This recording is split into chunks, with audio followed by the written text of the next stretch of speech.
A monitoring station whisper point drifted in the empty space between solar systems, its sensors reaching out into the cosmic dark like electronic fingers searching for signs of life. Communications officer Kira Nakamura sat at her console, her dark hair pulled back in a practical ponytail as she filtered through the endless stream of background radiation and stellar noise that filled the galaxy's communication channels dotted 26. Kira had spent 3 years on this remote outpost, cataloging everything from pulsar emissions to the occasional merchant vessel's distress beacon. It was quiet work, the kind that let her mind wander while her hands performed the familiar routines of signal analysis and frequency modulation. She preferred it to the bustling chaos of Earth's inner colonies, where every transmission competed for attention and personal space was a luxury few could afford. "Anything interesting today?" Captain Jonas Reed's gravelly voice made her look up from her workstation.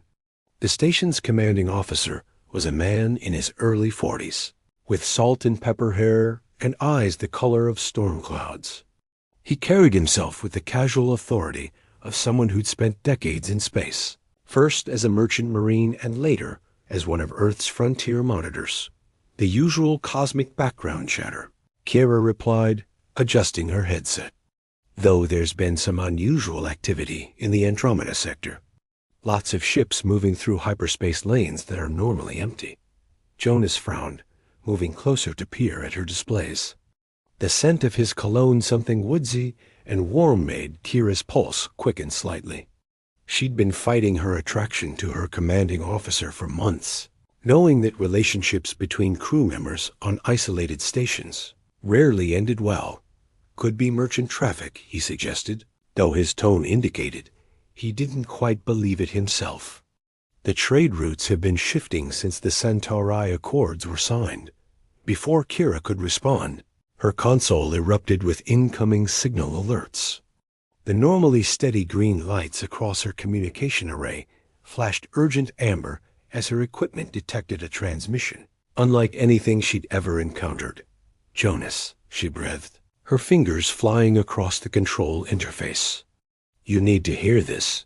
The signal was weak, distorted by its journey across impossible distances, but the desperation in the alien voice came through clearly, even before her translation software began parsing the unfamiliar language. "This is Ambassador, the Thari of the Ceridian Unity," the translated voice said, each word weighted with exhaustion and fear.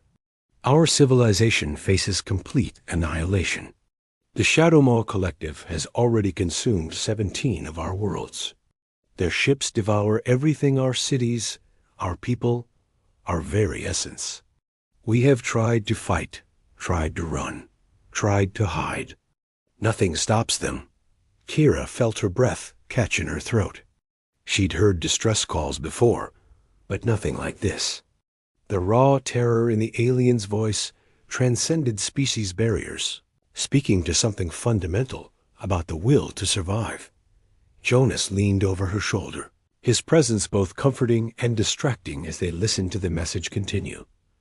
"We have reached out to every civilization in our galactic region." Ambassador Netheri continued. "The proud hegemony of Velars claims neutrality. The ancient collective of minds says they cannot spare resources.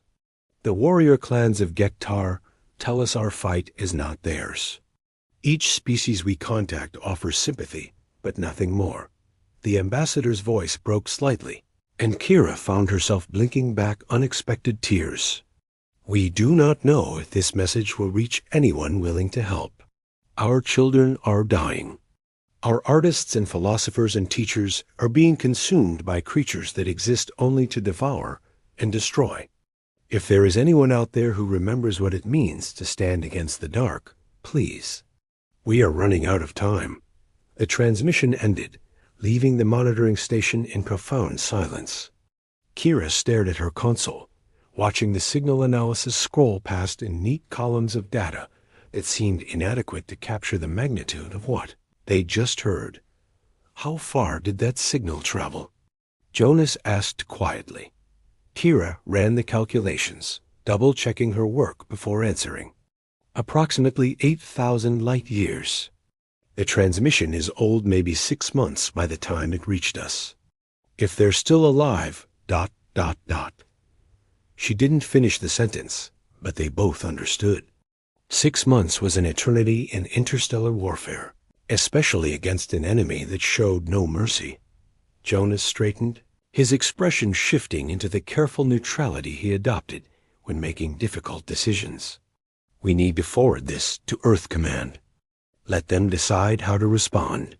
Will they respond? Kira asked, turning in her chair to face him fully. I mean, we're talking about a species we've never met, fighting an enemy we know nothing about, in a part of the galaxy we've barely explored. I don't know, Jonas admitted. But that ambassador was right about one thing someone needs to remember, what it means to stand against the dark. Kira felt something shift between them, a moment of connection that went beyond their professional relationship. She saw compassion in his storm-gray eyes, and something else, a recognition that some choices defined who you were as a person, regardless of the consequences. Prepare a priority transmission to Earth, Jonas ordered, but his voice was gentle. Include the full alien message, our analysis, and my recommendation that we investigate further. Your recommendation? Kira raised an eyebrow. That's going to look interesting in your file. Jonas smiled, the expression transforming his weathered features. Let me worry about my career, Officer Nakamura. You just make sure that message gets to people who can do something about it. As Kira began encoding the transmission, she found herself wondering about the aliens who'd sent that desperate plea across the void. Were they still alive? Were their children still singing, their artists still creating, their philosophers still dreaming of better tomorrows? More importantly, she wondered if humanity would prove different from all the other species who turned away. In her heart, she hoped they would. The universe was vast and often cruel, but perhaps it wasn't entirely without compassion. The transmission burst toward Earth at faster-than-light speeds, carrying with it the hopes of a dying civilization and the beginning of something that would change both species forever. The recruitment center in New Geneva buzzed with an energy Marcus Chernokoffer hadn't felt since his academy days. Holographic displays showed star maps of distant galaxies, while volunteers from across Earth's colonies filled out applications for what the media had dubbed the most ambitious rescue mission in human history. Marcus stood in line, nervously adjusting the collar of his civilian engineering uniform. At 32, he was older than most of the eager faces around him, and his reasons for volunteering weren't nearly as noble as theirs probably were. 3 weeks ago, his fiancée Rebecca had called off their engagement, claiming she needed someone more adventurous, someone who takes risks. The irony wasn't lost on him. Here he was, volunteering for a mission to an unknown part of the galaxy, and she was already dating a banker from Mars Colony. Next, the recruitment officer's voice snapped Marcus back to reality. He stepped forward to face a stern-looking woman with admiral stripes on her dark blue uniform. Admiral Helena Cross, she introduced herself, scanning the tablet he handed her. Marcus Chun Okafor, structural engineer, specializing in xenotechnology integration. Impressive credentials. Why do you want to join this mission? Marcus had practiced his answer, something about humanitarian duty and scientific curiosity. Instead, he found himself being honest. Because I need to prove something to myself. And because those people, the Ceridians, they deserve someone to try. Admiral Cross studied him for a long moment, her green eyes sharp with intelligence.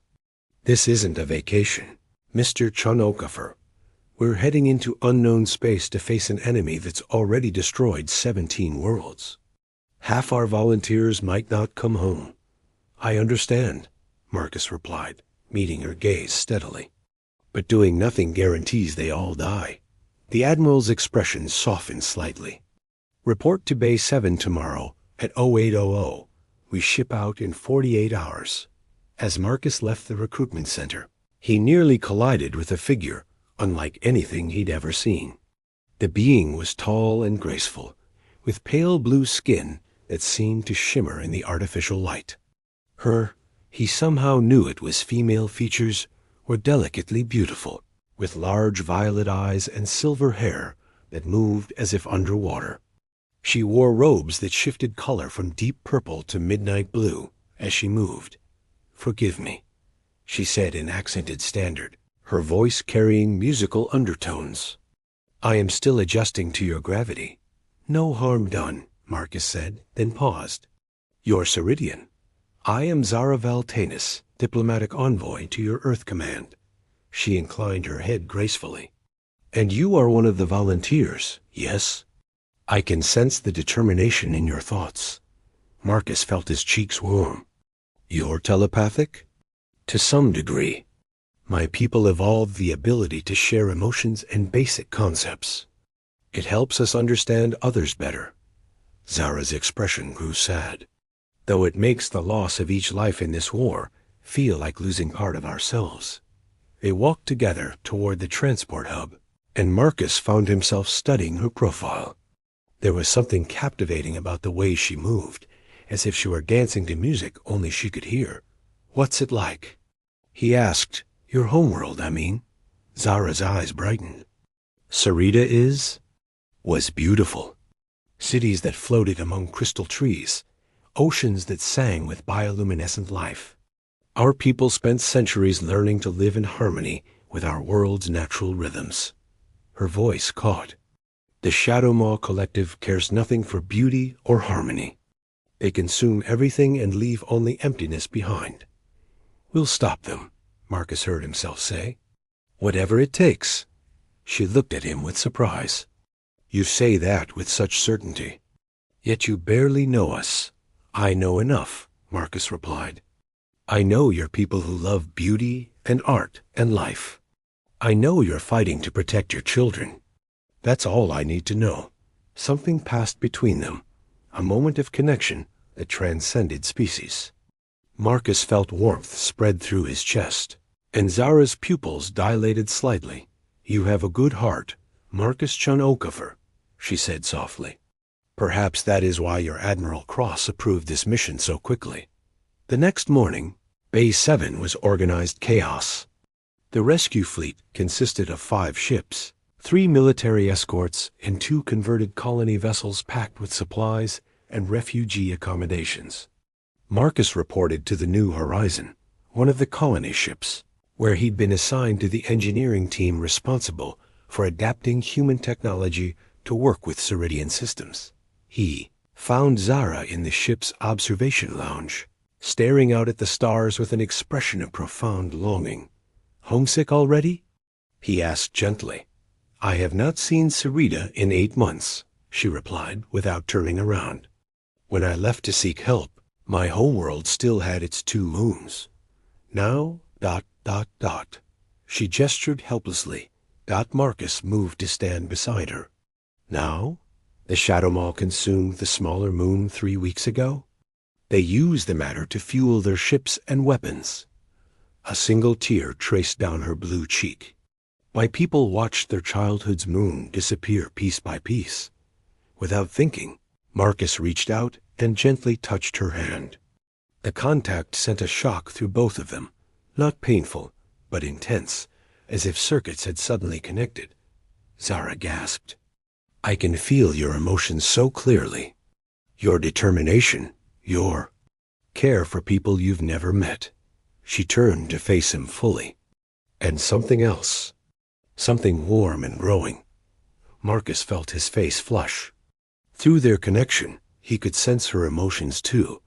Grief for her lost world, hope for the mission, and underneath it all, a growing affection that mirrored his own.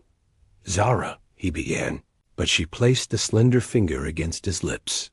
"This is dangerous," she whispered. "My people, we form bonds quickly when we find emotional compatibility. But you are human. I am Ceridian. There are so many reasons this cannot work." "Name one," Marcus challenged gently. She opened her mouth to reply, then closed it again. In the silence, they could hear the ship's engines beginning their startup sequence. Soon they would be in hyperspace, racing toward a war zone where death was the likely outcome for most of them. Perhaps, Zara said finally, in the face of such uncertainty, we should not waste time questioning what brings us comfort. Their second kiss was interrupted by the ship's communication system crackling to life. Admiral Cross's voice filled the lounge. Attention all personnel. We have received updated intelligence from our long-range scouts. The Shadow Mall Collective has accelerated their attack schedule. We estimate the Ceridian core worlds have less than 2 weeks before the final assault begins. All departments report readiness status immediately. Marcus and Zara looked at each other, the gravity of their situation settling over them like a cold blanket. 2 weeks, Zara breathed. Then we'll have to be ready in one, Marcus replied, his engineer's mind already working through the modifications they'd need to make to the fleets. Systems dot as they headed to their respective duty stations. Marcus couldn't shake the feeling that this mission would change everything, not just for the Ceridians, but for humanity's place in the galaxy. And possibly, if they survived, for 2 unlikely hearts that had found each other in the darkness between the stars. The New Horizon shuddered as it entered hyperspace, carrying its crew of volunteers toward a destiny none of them could imagine. The hyperspace journey to Ceridian space took 12 days, and Zara Veltanis spent most of them trying to understand the fascinating contradiction that was humanity. Her assigned quarters aboard the New Horizon had become an informal cultural exchange center, where curious crew members came to learn about her people while she struggled to comprehend theirs. You really don't understand the concept of lying? Chief Petty Officer Banks asked during one of their evening sessions. The grizzled veteran sat cross-legged on Zara's floor, sharing synthesized tea that tasted nothing like the real thing. Not in the way you practice it, Zara replied, her violet eyes reflecting confusion. When thoughts and emotions can be shared, deception becomes uncomfortable. We might withhold information, but actively creating false narratives feels like poisoning our own minds. Marcus looked up from the technical manual he'd been studying. Over the past week, he'd taken to spending his off-duty hours in Zara's quarters, officially to help with cultural briefings, but really because he found excuses to be near her irresistible. What about privacy? He asked. If your people can sense each other's emotions, how do you maintain individual identity? Zara rose gracefully and moved to the small viewport, her robe shifting from deep blue to soft silver in the artificial light. We learn early to create barriers, to share only what we choose. But with someone compatible ... She turned to look at Marcus, and he felt that familiar flutter of connection. The barriers become permeable. 2 minds can become like harmonized instruments, creating music neither could make alone. Banks cleared his throat pointedly. Right, well, I should check on the engine modifications. Marcus, try not to get too harmonized while I'm gone. After the chief petty officer left, Zara and Marcus found themselves alone in the gentle hum of the ship's systems. The past 12 days had been a careful dance of growing intimacy, interrupted by duty shifts and the constant awareness that they were heading toward almost certain combat. Show me, Marcus said suddenly. Show you what? This connection your people share. I've felt glimpses of it when we touch, but I want to understand. Zara hesitated. Marcus, what you're asking? For my people, it's equivalent to asking someone to share their most intimate thoughts. There's a reason we only do this with life-bonded partners. Life-bonded? Marcus moved closer, drawn by something in her tone. The closest translation in your language might be soulmate, though that doesn't capture the full meaning. When 2 Ceridians achieve complete emotional resonance, their thoughts become permanently intertwined. They share joys and sorrows, fears and hopes, even dreams. Zara's voice dropped to a whisper. They become two halves of a single consciousness. Marcus reached out and gently took her hands. The moment their skin made contact, he felt it a rush of emotion and sensation that wasn't entirely his own. Through their connection, he experienced Zara's memories. The crystal forests of her homeworld swaying in purple twilight, the songs of her people rising in harmony across floating cities, the terror of watching Shadowmaw ships blot out familiar stars. But underneath the memories, he felt something else. Love, not the passionate, consuming love of poets and songs, but something deeper and more stable. A recognition that transcended species, the knowledge that two souls had found their perfect complement. Zara, he breathed, and through their link, she felt his wonder and growing devotion. She pulled away suddenly, breaking the connection.